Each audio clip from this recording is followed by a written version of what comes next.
You've been traveling a lot, that you've said, especially since Prince of Frogtown was published in last May. So where all have you been, and what are some of the things you've done? Pretty much everywhere, from Seattle to Manhattan to Miami to pretty much everywhere else. I've eaten an awful lot of room service. And talked to a lot of people, which is the good part of it. You know, every city you stop in, you get to talk to the people who liked your book. I'm sure one or two that didn't, and they get to tell you what they liked, and they get to tell you what it meant to them. And most of the time, they just tell me that I stole their story. They walk up, put their thumb or their finger over the picture on the cover and say, that was my daddy, or that was my mom, or that was my grandmother or grandfather. And first it made me feel bad when it happened the first time about 13 years ago. Then I finally realized what they meant.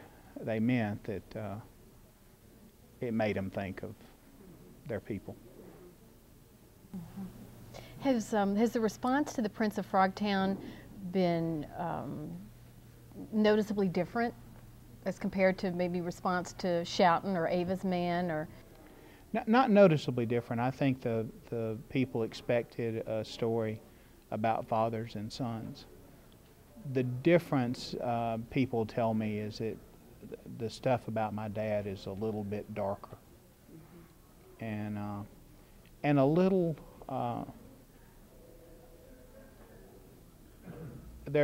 People told me there was a lot more crying involved.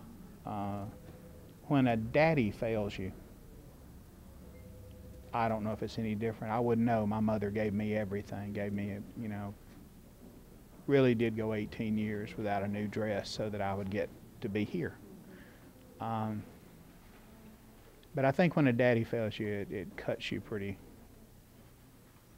fast and deep, and never really gets any better. And at least that's what people tell me. But they also,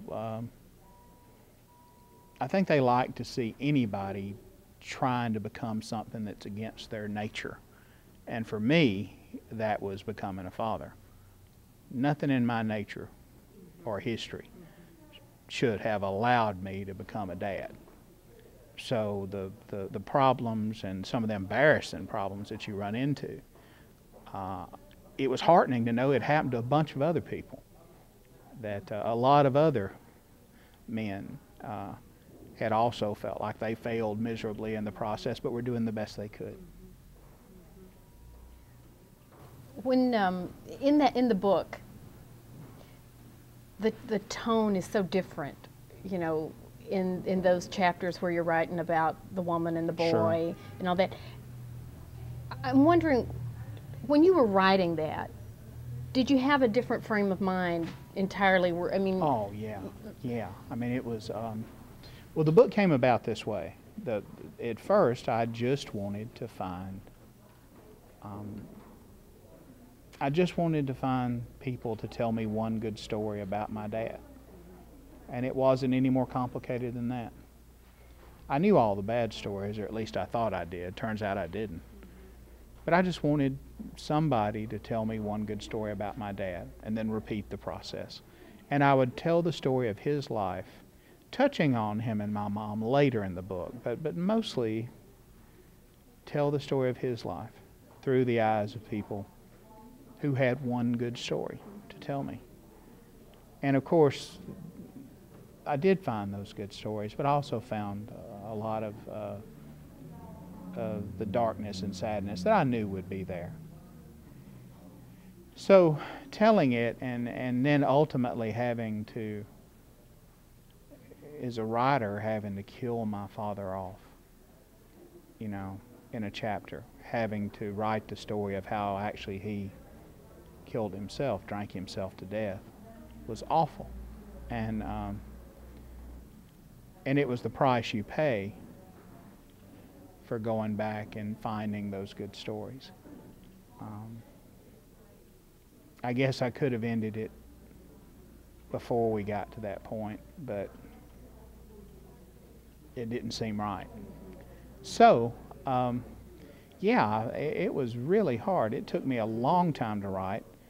It had a lot of broken glass in it,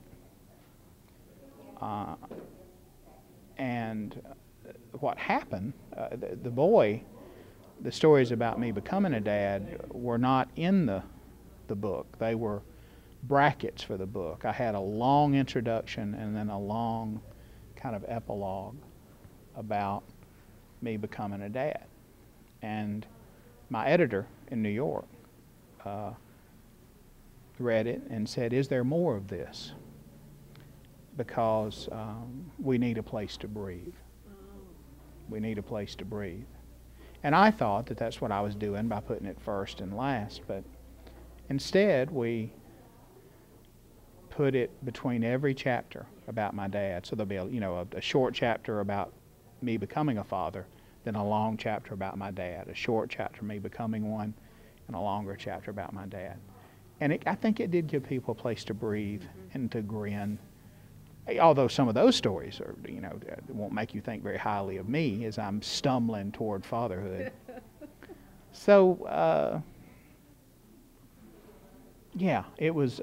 So it was a very, very hard, harsh, difficult couple of 3 years of writing about my dad, and then a year of just loving writing about the boy, just laughing out loud and saying to him, come here, look at this.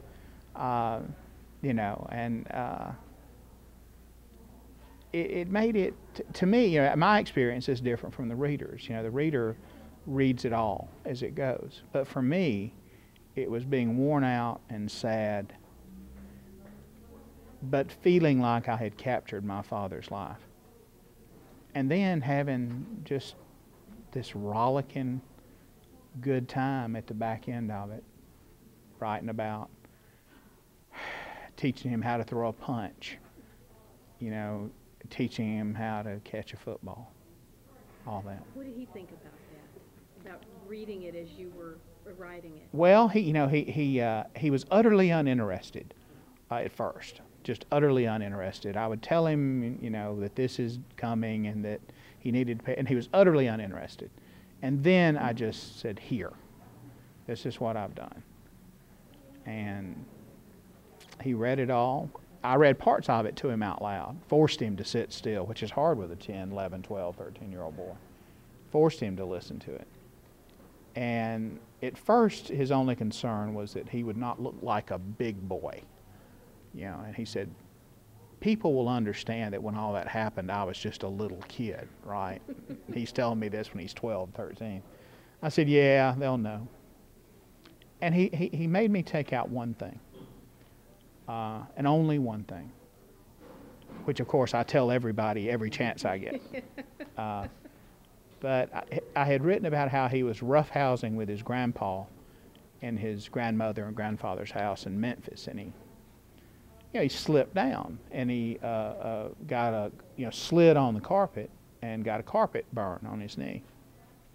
And this was when he was really small, like 9.5 or 10, and he just began to wail. He just began to scream and writhe on the floor. And of course, every adult in the room except me rushed over to make sure he was not dying. And he just wailed and wailed and wailed, and there wasn't even a mark, and there wasn't even a boo-boo. And I just looked at him and said, gosh, I hope they can save that leg.